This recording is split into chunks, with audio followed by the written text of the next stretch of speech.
Even after 20 years, the people of State College, Pennsylvania, still lower their voices when they mention Jessica Adams. Her name carries a shadow, one that settled over the town in the spring of 2005 and never quite left. It was supposed to be a season of joy, of freedom, of new beginnings. For Jessica, it was supposed to be the start of everything she'd worked for. Instead, it became the last chapter anyone saw her write. If you love true stories that reveal how ordinary lives can be shattered and ultimately rebuilt, make sure to subscribe. More stories like Jessica's remind us that truth, though buried, never dies. Jessica Adams was 22, a senior at Penn State, majoring in sociology. Bright, determined, always the first to volunteer in class, she had plans to join a non-profit in Washington after graduation. Her professors admired her persistence, and her friends said she had an almost stubborn belief in fairness. She carried a small blue notebook everywhere, filled with ideas, quotes, and to-do lists. She never left home without it. The last week of April 2005 was heavy with anticipation. Campus lawns were dotted with students lounging on blankets, counting down to summer. The air smelled like rain and fresh-cut grass, and music spilled from dorm windows.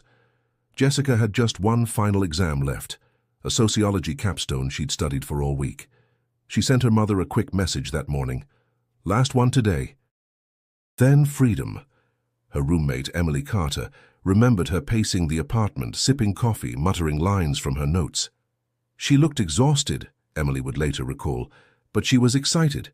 She said something like, "After this, I'm done, for good." That afternoon, Jessica crossed campus with her backpack slung over one shoulder. She waved to classmates, smiled at the vendor selling pretzels by the library, and stopped to chat with her study partner, Michael. He remembered her mentioning a job interview the following week and a meeting with the dean about a research proposal. No one thought much of it then. After her exam, Jessica sent one last text to Emily around 5:40 p.m. "Done, finally. Might stop by the library for a bit." Security footage later confirmed it. Jessica entered the Patty Library just before 6, wearing a red jacket and carrying her familiar blue notebook. She never walked out again. That night, the town went on celebrating. The bars were crowded, students laughing, the streets alive with post-exam relief. Emily assumed Jessica had gone out with friends. But when she woke up the next morning, Jessica's bed was still neatly made. Her phone charger sat untouched. Her blue notebook was missing. By afternoon, her mother, Linda Adams, began calling everyone she knew. No one had seen Jessica. No one had heard from her. The search began with worry. Then it grew into something far larger, something that would, over 2 decades, test every truth the town thought it knew. The morning of April 28, 2005, began with sunlight slanting through the blinds of Jessica Adams's small off-campus apartment. The air smelled faintly of coffee and lavender detergent, the scent she always used on laundry day. She stood in front of the mirror, adjusting her ponytail, repeating quietly, "Last exam, then freedom." Her planner lay open on the desk beside a half-eaten granola bar. The words, "Interview Monday, DC," were underlined twice in blue ink. "Don't forget your ID this time," Emily teased from the kitchen, buttering toast. "I won't," Jessica said, smiling. "I've only been waiting 4 years for this." Her voice was calm, but inside her thoughts raced. There had been that strange voicemail from an unknown number the night before, only static and a faint hum. She'd erased it without telling anyone. Something about it lingered in her mind, a quiet unease she couldn't explain. By mid-morning, the streets near campus were buzzing with energy. Students hurried past, some dragging suitcases, others tossing notebooks into recycling bins with triumphant laughter. The university clock tower rang 10 times as Jessica crossed the lawn toward Willard Hall, her backpack slung over one shoulder.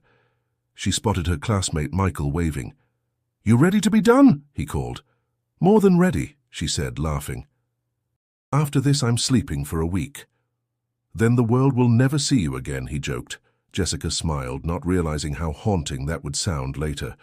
The exam room smelled of pencil shavings and nerves.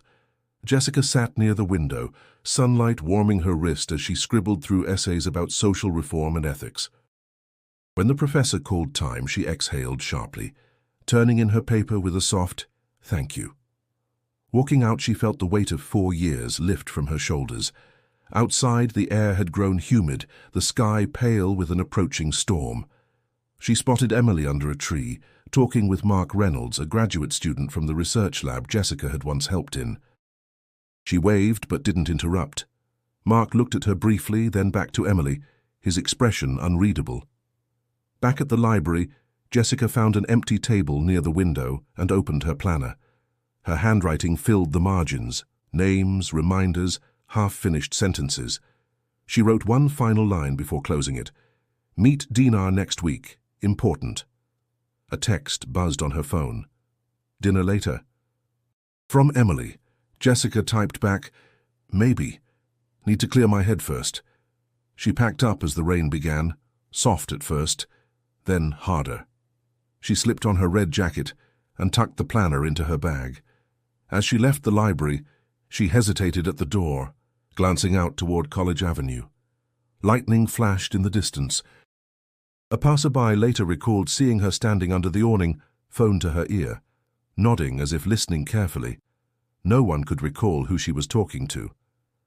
At 5:47 p.m., Jessica Adams was last seen walking east toward the park, the red jacket bright against the grey rain. After that, the world lost sight of her. By Friday morning, April 29, 2005, the sunlight had returned to State College, but something felt off inside the small apartment Jessica shared with Emily. The clock read 9:30 a.m., and Jessica's bed was still perfectly made, her jacket gone, her phone charger untouched. Emily stood by the doorway, calling her name again. Silence. At first, she assumed Jessica had stayed with friends after exams. But by noon, unease gnawed at her. She dialed Jessica's number twice, straight to voicemail. Then she checked the local cafe where they often met after finals. No one had seen her. By evening, worry turned into dread. When Jessica's mother, Linda Adams, received Emily's call, her stomach dropped. She tried to sound calm.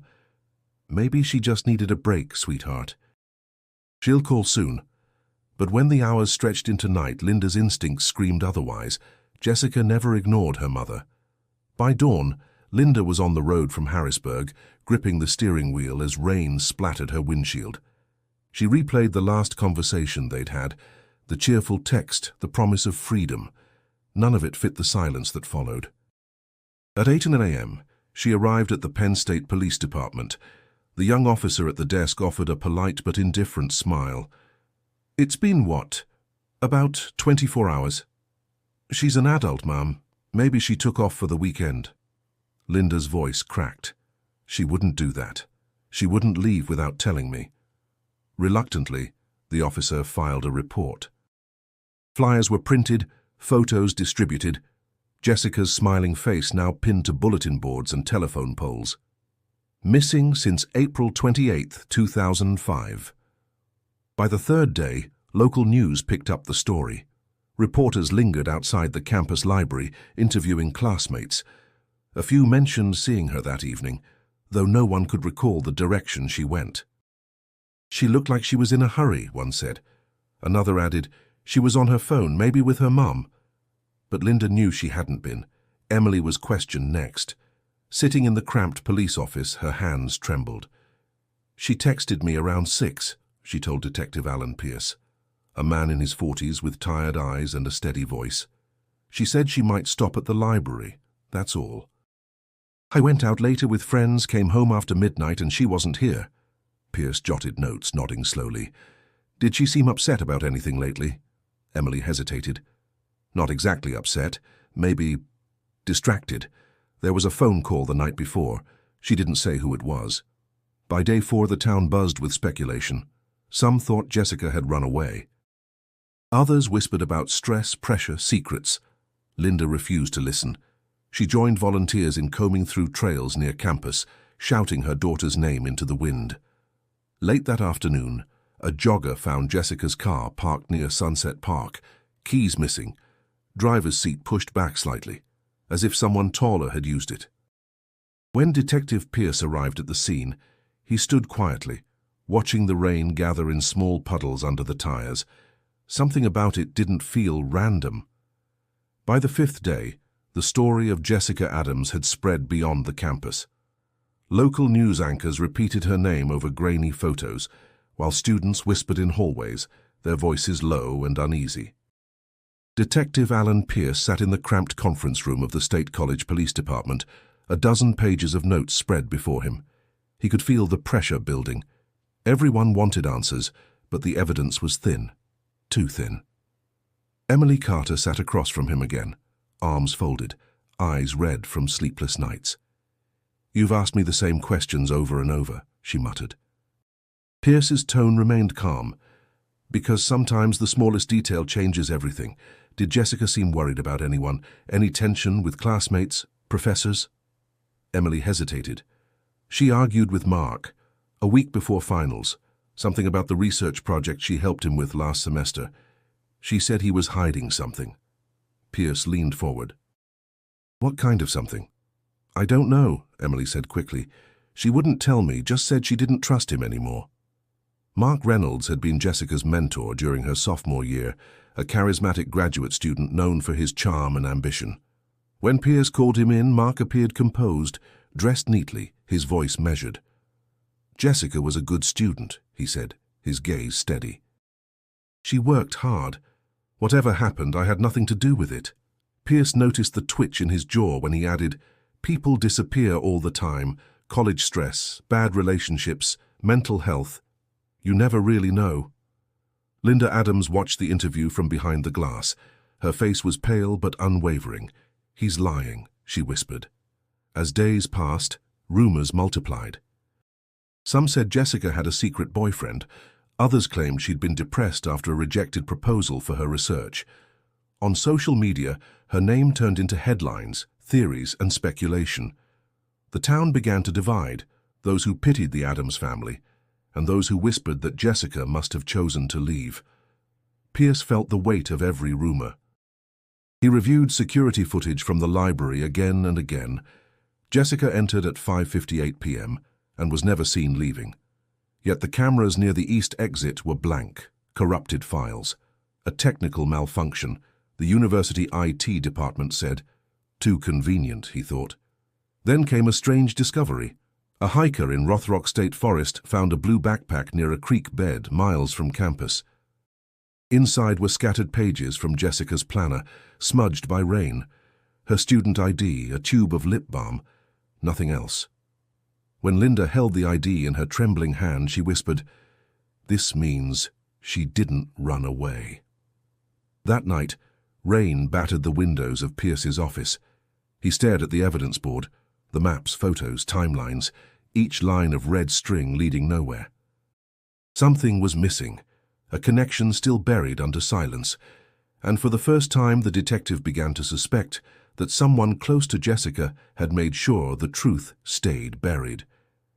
By the end of that summer, the posters had started to fade. The smiling face that once covered storefront windows and telephone poles now peeled under the heat and rain. The flyers still clung stubbornly to lampposts near campus, but people stopped looking. Classes resumed. New students arrived. Jessica Adams had become a headline from the past, a story whispered in dorm rooms, not spoken in daylight. Detective Alan Pierce refused to let go, but every lead unraveled the same way. Phone records offered nothing new. DNA results from the backpack came back inconclusive.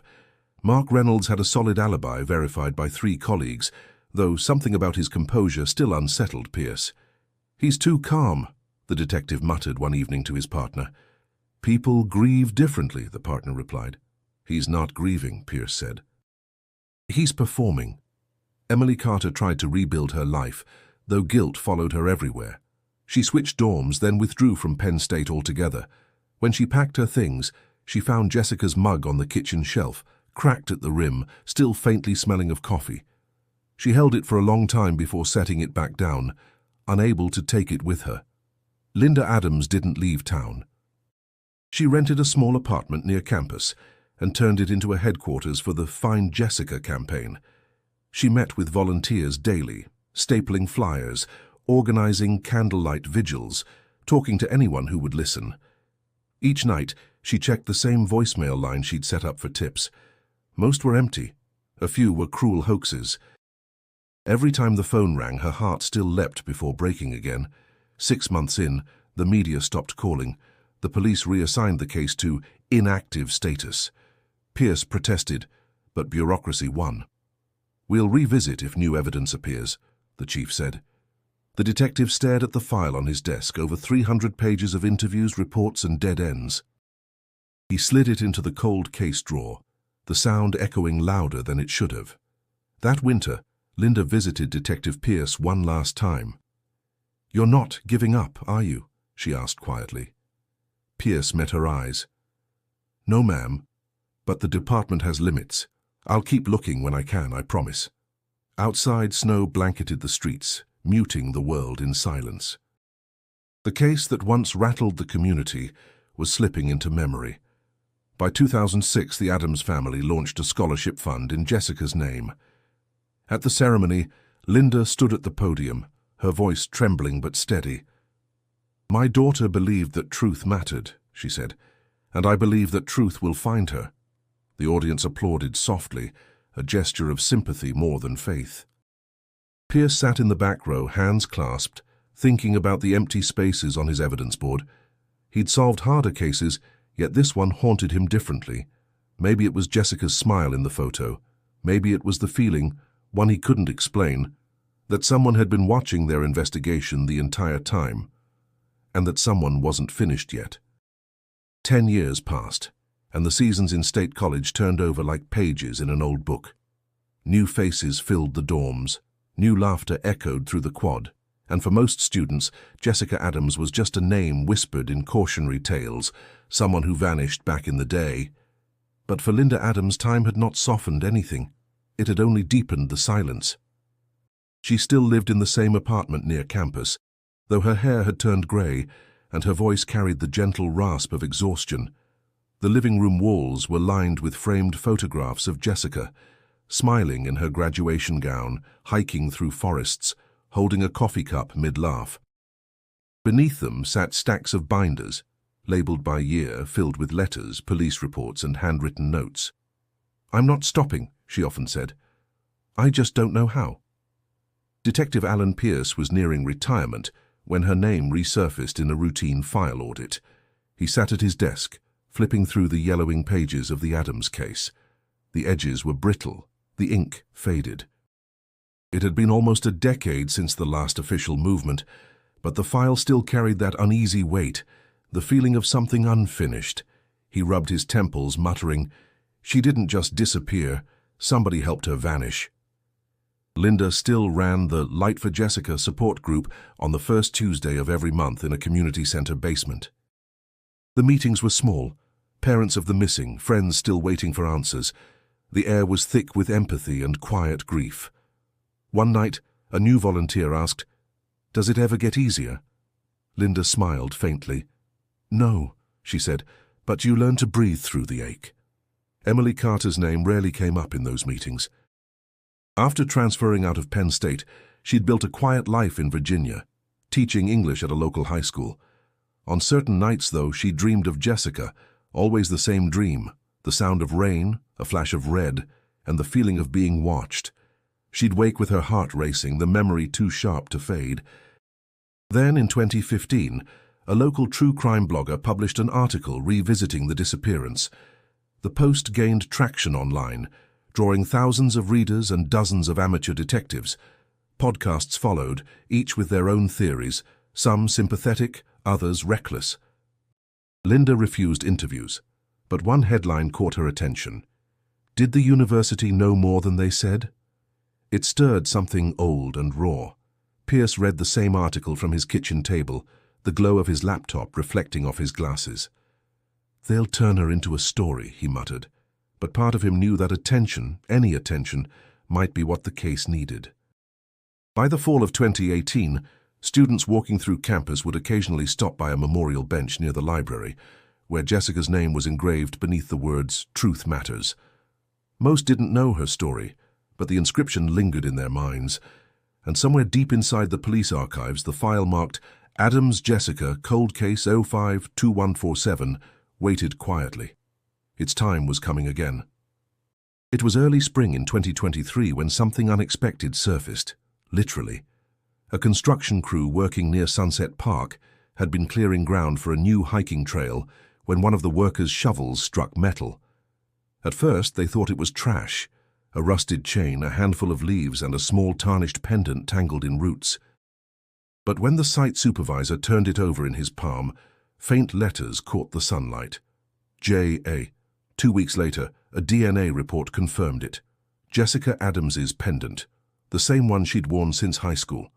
News spread like wildfire through the community, reigniting a case most believed had been buried under years of silence.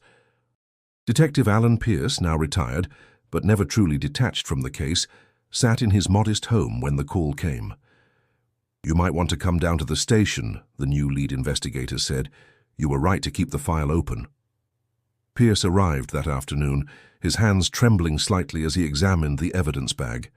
The pendant was cracked, its chain broken, but it was unmistakable. "Where exactly was it found?" he asked. "About half a mile from where her car was parked," the officer replied.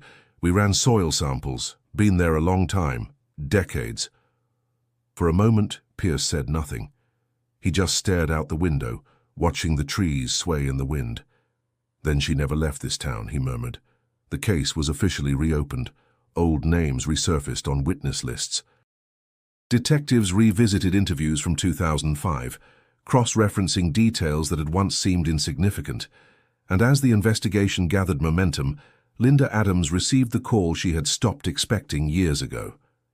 When Pierce knocked on her door that evening, Linda's breath caught. He looked older, greyer hair, slower movements, but his eyes held the same steady compassion. "Mrs. Adams," he said gently, "we found something of Jessica's." She pressed a hand to her mouth, tears spilling before she could speak. "Where?" "Near the park," he said softly. "We're not sure what it means yet, but it's a start." Linda's voice broke. "A start," she repeated. After 20 years. That night she sat in her living room surrounded by photographs of her daughter, tracing Jessica's smile with her fingertips. Hope was dangerous, she'd learned that long ago, but it had returned anyway, quiet and persistent. Meanwhile, investigators began re-examining everyone close to Jessica. Old records revealed contradictions in earlier statements, especially those from Mark Reynolds. His phone logs from the night of April 28th showed inconsistencies with his alibi. Back in 2005, technology couldn't map cell tower data with precision. Now it could. Pierce studied the updated report carefully. "He wasn't at the lab when he said he was," he said, his tone grim. One of the younger detectives frowned. "You think he's still around?" Pierce nodded. "Oh, he's around, and he's been waiting for this to stay buried." The air in the room felt heavier. For the first time in nearly 2 decades, the name Jessica Adams wasn't just part of a cold case file, it was alive again. Detective Alan Pierce had always trusted his instincts, and this time every one of them screamed that Mark Reynolds knew more than he'd ever admitted. The cell tower data placed his phone near Sunset Park at 6:12 p.m., the night Jessica disappeared, less than half a mile from where her car had been found. Back in 2005, he'd claimed he was in the university lab until 8. The math no longer worked. The reopening of the case stirred old ghosts. Former classmates received calls from the police. Reporters returned to State College, their vans parked outside the police station. The buzz of the story traveled fast, unsettling those who had moved on or tried to. When Pierce reached out to Emily Carter, she hesitated before returning his call. "I don't know what good I can do," she said quietly over the phone. "You were the last person to see her alive," Pierce replied. "You can help us understand who she was in those final days." After a pause, Emily sighed. "Then you should know the truth. There's something I never told you." 2 days later, she arrived at the station, nervous and pale, clutching her purse tightly. "I didn't lie," she began, sitting across from Pierce, "but I didn't tell everything either." Her eyes glistened. "The night before she disappeared, Jessica and I argued. She'd been distant all week, acting secretive. I thought it was stress, But then she said she was going to report something serious to the dean. Pierce's pen stopped mid-note. Report what? She wouldn't say, Emily whispered. Just that it involved Mark and his research project. She said people could get hurt if it came out. I thought she was being dramatic. The next day she was gone. The room fell silent. Pierce leaned back, the pieces beginning to shift into a darker pattern. So she wasn't just scared, he said slowly. She was trying to do the right thing. Emily nodded, tears welling. I've replayed that night for years. If I'd listened instead of yelling, maybe she'd still be here. That confession reopened more than the case. It reopened guilt, anger, and suspicion that had been buried for nearly 2 decades. Pierce immediately requested archived university records from 2005, particularly related to Mark Reynolds' research group. But bureaucracy, as always, moved slower than truth. Files were missing, misplaced, or labeled as confidential. Meanwhile, the university's public relations office issued a carefully worded statement. We continue to cooperate fully with authorities regarding the Jessica Adams case. Our thoughts remain with her family. Pierce crumpled the printed statement in frustration. They're hiding something, he muttered to a junior detective. Universities don't lose records. They bury them. That night, rain streaked down the windows of his car as he sat parked near the library, the same building where Jessica had last been seen. He could almost imagine her walking out the doors, red jacket bright against the storm, clutching her blue notebook like armor. She had been brave. Too brave for what she was about to expose. And now, Pierce knew, whatever she had discovered might be the reason she never made it home. The next morning, Detective Alan Pierce arrived early at the Adams family home. The air outside was crisp, sunlight reflecting off the dew-soaked grass. Linda opened the door slowly, her face marked by years of hope and grief. You said you found something new? She asked, her voice trembling slightly. Pierce nodded. Emily told us Jessica was planning to report something to the dean before she disappeared. I think it's time we look at what she was working on.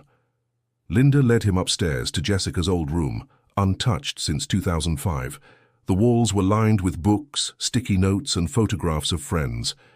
On the desk sat Jessica's old silver laptop, covered in a thin layer of dust. It hasn't been opened since the police took it back years ago, Linda said softly. Pierce carefully powered it on, waiting for the old machine to hum to life. After a few moments, the screen flickered, revealing dozens of folders, class notes, essays, research files. One caught his eye. Reynolds Project Draft. It was dated April 26, 2005, 2 days before she vanished. He opened it. Pages of typed notes filled the screen, interspersed with Jessica's comments in blue font. Unverified participant consent. Data manipulation suspected. Risk to subjects if results are published.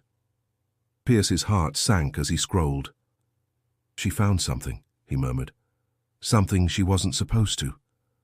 Linda's voice broke. She wanted to tell the truth, and they silenced her.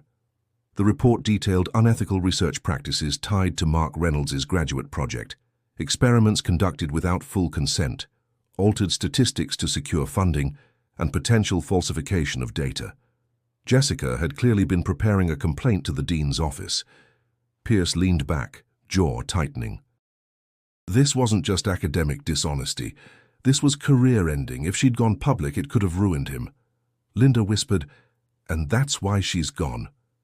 Pierce copied the files onto a flash drive, promising to preserve them. As he left, Linda called after him, her voice steady for the first time in years. "Bring her justice, detective." "That's all I want now."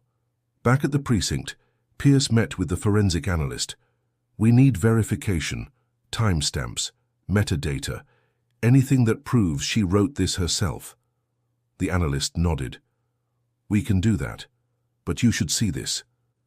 He handed Pierce a printed log from the laptop's system history. The last file accessed before the device shut down, April 28, 2005, 6:21 p.m., the same time Jessica was last seen. Pierce frowned. She opened it right before she disappeared. He stared at the timestamp, his pulse quickening. Who else had access to this computer back then? Anyone with her password, the analyst said. Roommate, maybe. Or someone who knew her well. Pierce tapped the edge of the desk, mind racing. Jessica had been brave, determined, maybe too honest for her own safety. Whatever she'd discovered in that report wasn't just about ethics. It had threatened reputations, careers, maybe even money. And if the university knew what she'd found, there was no telling how far some people might have gone to keep it buried. Detective Alan Pierce returned to the police department the next morning with the flash drive in his pocket and a feeling of unease growing in his chest. The more he read through Jessica's draft, the more he understood how dangerous her discovery had been. She hadn't just uncovered data manipulation, she had exposed a chain of misconduct that tied the research lab to corporate funding from a pharmaceutical partner. It wasn't just about Mark Reynolds anymore. There were other names in those emails, people with influence and money. Pierce filed an official request for the university's research archives from 2005. Within hours, he received a polite but evasive email from the administration. Unfortunately, those records were misplaced during a system migration. Misplaced, 20 years of institutional documentation conveniently lost. He leaned back in his chair, exhaling sharply. "They're stonewalling," he muttered. Someone doesn't want this reopened. Later that afternoon, he met with a retired professor, Dr. Ellen Munro, who had worked in the same department back in 2005. The old woman greeted him with a wary look. "You're digging into Jessica Adams again, aren't you?" she asked. Pierce nodded. "I need to know what she was working on. She was about to report something. You were there, Dr." Munro hesitated, then sighed. "Jessica came to me a week before she disappeared. She was frightened, said she'd found irregularities in the data. I told her to be careful, that the university protected its own." "Did she mention Mark Reynolds?" Pierce pressed. The professor's eyes hardened. Of course, he was the golden boy then. Everyone knew he'd do anything to keep his reputation intact. "But I never thought—" she trailed off, voice trembling. "I should have done more." Pierce's pen paused. "You think someone at the university covered for him?" Munro looked away. "I think people in power like to keep things quiet, especially when silence pays the bills." Back at his office, Pierce reviewed the evidence again, the missing records, the altered lab data, Jessica's last file timestamp. The deeper he went, the clearer it became. She had been silenced to protect something much larger than one man's ambition. That night, he sat in his car outside the university's administrative building, lights flickering in the distance. The place looked calm, ordinary, but Pierce knew beneath the surface it was a maze of secrets. He could feel it, the same frustration he'd felt back in 2005 when the case slipped away from him. Only this time, he wasn't letting go. The next day, forensic analysis came back with something new. Soil samples from the pendant matched residue from an old maintenance road near the university's storage lot, a place long since paved over for a new parking area. The same location, Pierce realized, where faculty vehicles had once been kept. He whispered under his breath, "She never made it far from campus." The realization hit him like a blow. Jessica's truth hadn't just vanished. It had been buried, literally and institutionally, under layers of asphalt and silence, and the people who buried it were still walking free. Detective Alan Pierce stood at the edge of the old university storage lot, now a freshly paved parking area, the morning air heavy with humidity. Construction noises echoed in the distance, but his focus was on the patch of cracked asphalt that looked slightly different from the rest. It was there, according to the soil analysis, that traces from Jessica's pendant had originated. He ordered a small excavation, just a few square feet at first. Within hours, investigators unearthed fragments of metal and fiber embedded deep in the soil. Forensic testing later confirmed what Pierce had already begun to suspect. The materials matched the upholstery of a vehicle registered to Penn State's fleet in 2005. One of those cars, according to old logs, had been signed out by a graduate assistant named Mark Reynolds on the day Jessica disappeared. Pierce's heart pounded as he looked over the report. "After all this time," he murmured, "it's still him." Mark Reynolds was no longer a graduate student. He was now a tenured professor at a prestigious university in Boston. celebrated for his work on social ethics. A bitter irony Pierce could hardly stomach. When the detective showed the evidence to the district attorney, the response was immediate. Bring him in for questioning. Days later, Mark sat across from Pierce in an interrogation room. The air between them was tense but calm, the kind of calm that hides the storm beneath. Pierce began simply.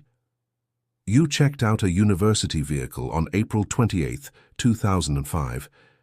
You never returned it until the next day. Mark leaned back, his tone measured. I already told the original investigators. I was running lab supplies late that night.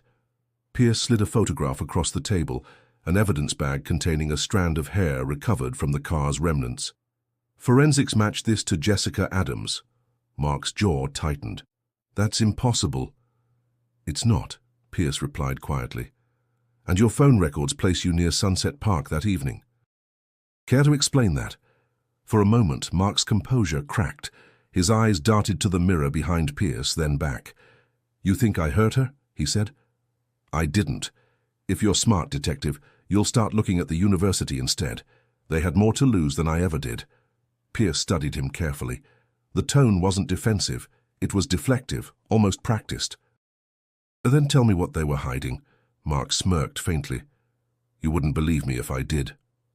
The interrogation ended without a confession, but the silence that followed told Pierce everything. Guilt had a sound. It wasn't loud. It wasn't angry. It was quiet, like a truth struggling to breathe. That night, Emily Carter called Pierce unexpectedly. Her voice was trembling. I saw the news. You talked to him, didn't you? Yes, Pierce said softly. He's not saying much. I lied before, Emily confessed. I found something years ago, something I kept hidden. Pierce froze. What did you find, Emily? A long pause. Then her whisper came through the line, raw and scared. Jessica's blue notebook, I still have it. Pierce's pulse quickened. The very item Jessica never went anywhere without, the one piece of evidence that could hold everything she knew, had just resurfaced after 20 years. Detective Alan Pierce drove through the night toward Emily Carter's small home in Virginia, the rhythmic hum of the tires the only sound accompanying his thoughts. His grip on the steering wheel tightened each time he imagined the worn blue notebook resting somewhere inside that house, a relic that might finally speak for Jessica after 2 decades of silence. When Emily opened the door, her eyes were red, her hands trembling. I should have told you years ago, she said before he could even greet her. I was scared. I didn't want to ruin my life or hers. Pierce stepped inside. The house smelled faintly of chamomile and dust. On the coffee table lay a faded blue notebook, its corners frayed, its pages yellowing. He stared at it for a long moment before sitting down. Tell me everything, he said. Emily took a deep breath. A week after Jessica disappeared, I found it in a box of her things. I opened it, and the last few pages, they scared me. She wrote about Mark, about the research, about meetings with someone she called R. I thought if I showed it to the police, they'd drag me into it. So I hid it. Pierce flipped through the notebook, his eyes scanning Jessica's neat handwriting. The final entry was dated April 28, 2005. Meeting tonight to confront Mark. He knows I told the dean. I can't let this slide. Truth matters more than fear. He closed the notebook slowly, his pulse quickening.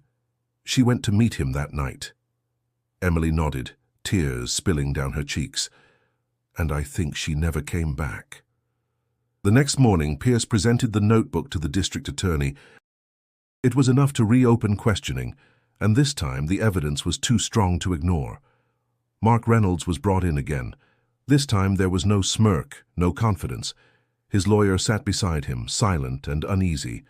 Pierce laid the notebook on the table between them. Jessica wrote about you, he said quietly. She planned to expose your falsified data. She met you the night she vanished. You want to tell me I'm wrong? Mark stared at the notebook as if it were alive. For a long time he said nothing. Then, almost imperceptibly, his voice cracked. It wasn't supposed to happen like that. Pierce leaned forward. So, tell me how it happened. Mark's eyes glistened. She came to the lab that night, said she'd already told the dean. I panicked. Everything I'd worked for was gone. I tried to stop her from leaving. She slipped, hit her head. His voice faltered. I didn't mean for it to go that far. Pierce's jaw tightened. And instead of calling for help, you buried her. Mark's silence was the only confirmation he needed. Hours later, as the confession was signed and recorded, Pierce stepped outside the interrogation room. Rain poured against the glass, heavy and relentless. He felt no triumph, only exhaustion, the hollow ache of justice that had taken too long to arrive. When he called Linda Adams that evening, his voice was soft. "We found out what happened," he said. On the other end, Linda whispered through tears, "Then my daughter can finally rest." The morning after Mark Reynolds' confession, headlines spread across Pennsylvania and beyond. Cold case solved. Professor admits involvement in 2005 disappearance of student Jessica Adams. The words echoed across news stations, talk shows, and social media feeds. A man once praised for his brilliance and ethics had become the symbol of betrayal and deceit. At Penn State, the reaction was immediate. Professors who once called Mark a visionary refused interviews. Students walked past the sociology building in silence, their faces pale, their conversations hushed. The campus that had once celebrated him now looked at his name with disgust. Linda Adams sat on her couch, clutching a photo of Jessica, tears streaking down her cheeks. For 20 years she'd lived with unanswered questions. Now she had an answer. But it didn't bring the peace she'd imagined. Her phone buzzed with calls and messages, condolences mixed with media requests. She ignored them all. When Detective Pierce called, she simply said, "Thank you. I just want her home." In Boston, the university where Mark taught released a short statement. "We are deeply saddened by the recent revelations regarding Dr. Reynolds. Our thoughts are with Jessica Adams' family." Former colleagues expressed disbelief, insisting he'd been kind, intelligent, incapable of something like this. But as more details emerged, their words faltered. Pierce watched the coverage from his small office, the familiar ache of bittersweet closure tightening in his chest. Justice had arrived, but so had the weight of finality. He thought of Jessica's blue notebook, its words, her courage, her insistence that truth mattered even when no one was listening. "You were right, kid," he whispered. "You were right all along." Later that week, the district attorney held a press conference. "We have confirmed that Jessica Adams's remains were recovered from a site near the old maintenance road. The evidence, combined with the defendant's confession, closes this 20-year investigation." Reporters filled the air with flashbulbs and questions, but for the people who had lived through it, the moment felt quiet, solemn. Emily Carter watched the news from her classroom in Virginia, tears blurring the screen. She remembered Jessica's laughter, her conviction, the argument they'd had on that final night. "I'm sorry," she whispered to the empty room. She knew no apology could erase what she hadn't said sooner. Back in State College, a small vigil formed at the memorial bench near the library. Students lit candles, some who had never known her, others who had grown up hearing her story. The night air was still, carrying the faint sound of murmured prayers and the crackle of candle flames. Linda stood among them, her hand resting on the cold metal plaque that bore her daughter's name. "Jessica wanted people to do what's right," she said softly to those gathered. And now, finally, someone listened. Pierce stood a few feet away, watching. He didn't speak, but in his silence there was respect and relief. The truth had finally surfaced, and though it came too late for Jessica, it had changed everything for those left behind. Still, as the candles flickered against the dark, he couldn't shake one thought. Justice might close a case, but it never truly ends a story. The trial of Mark Reynolds began in the spring of 2024, nearly 19 years after Jessica Adams vanished. The courthouse in Center County filled with reporters, students, and townspeople who had lived under the weight of her story for 2 decades. The air inside was thick with tension, a mixture of grief, anger, and long-awaited vindication. Linda Adams sat in the front row every day, her hands folded around a small pendant identical to the one Jessica had worn. It had been repaired, its chain no longer broken. Beside her, Detective Alan Pierce watched silently, a man both relieved and haunted. He had promised to find the truth, and he had, but justice, he knew, came at a heavy cost. When Mark entered the courtroom, the murmurs quieted. He looked older, thinner, his once confident demeanor replaced by the hollow calm of a man cornered by truth. The prosecution began by presenting the recovered notebook, the confession, and the forensic evidence linking him to the university car. Each detail painted a picture of desperation and cover-up, of a man who valued reputation over integrity. During cross-examination, Mark's attorney argued it was a tragic accident, but the prosecutor's voice was firm. "An accident does not end with a buried body and 20 years of silence," she said. "That's not remorse, that's concealment." Linda closed her eyes as those words echoed through the room. She thought of the years she had spent searching, the vigils, the unanswered prayers. For the first time, she allowed herself to breathe without guilt. When Emily Carter took the stand, her voice shook but held steady. "Jessica believed in truth," she said. "She trusted people would do the right thing. I didn't. And I've lived with that ever since." The courtroom fell silent as she held up the blue notebook. She wrote everything down because she believed facts mattered. She was right. After 2 weeks of testimony, the verdict came. Guilty of involuntary manslaughter and obstruction of justice. A low murmur rippled through the room as the judge read the sentence. 15 years. Linda didn't flinch. No sentence could match 20 years of loss, but it was an acknowledgement that her daughter's life had meaning, that her truth had not vanished in vain. Outside, a drizzle began to fall, soft and cleansing. Reporters swarmed for statements, but Linda simply said, "This isn't about punishment. It's about truth. Jessica deserved that." Her voice trembled, but her eyes were clear. Detective Pierce retired officially 2 months later. At his small farewell gathering, he told his colleagues, "Justice doesn't always roar, it whispers. Sometimes it takes decades to be heard, but if you keep listening, it comes." Emily continued teaching but started a non-profit called the Blue Notebook Initiative, helping families of missing persons preserve evidence and advocate for investigations. It was her way of paying back a debt she could never fully settle. And Linda turned the Jessica Adams Foundation into a national organization, offering scholarships to young women in social ethics and investigative research. Jessica's story, once a tragedy of silence, had become a legacy of truth. It was May of 2025 when the town of State College once again gathered beneath the old oak trees outside the university library. The morning air was soft, touched by the scent of lilacs and the distant hum of spring.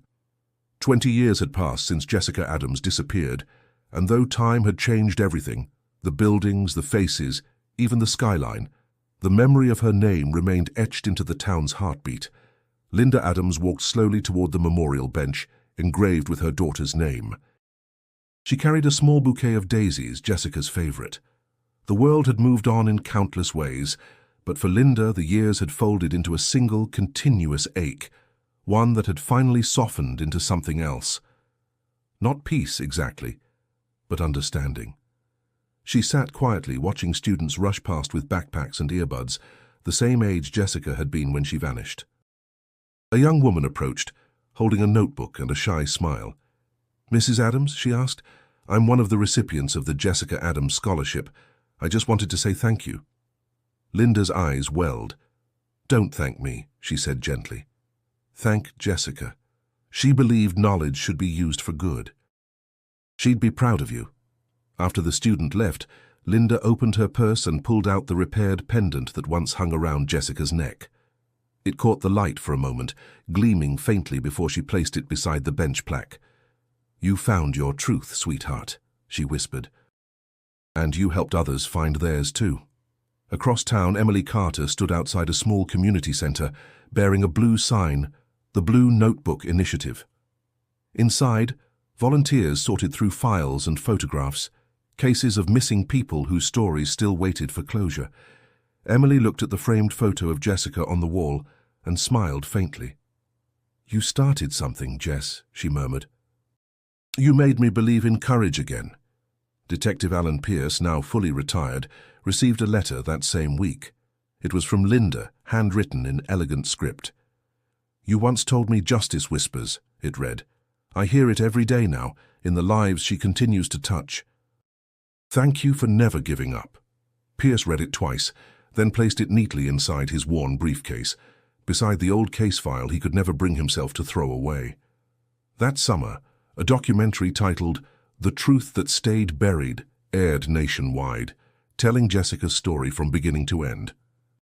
Viewers watched in silence as the narrator spoke of her courage, the investigation, and the legacy that followed. The film didn't sensationalize, it remembered. At the end of the documentary, Linda appeared on screen, seated beside the memorial bench. If you take anything from Jessica's story, she said softly, let it be this. Truth matters, even when it costs everything. That's what keeps the world from losing itself. She looked directly ahead, her eyes steady but kind. And if you believe in stories like hers, stories that prove how love and justice endure, subscribe for more. Keep listening, because somewhere out there, another truth is waiting to be found. The screen faded to black as her voice lingered. Click the next story on your screen. You'll want to hear this one too.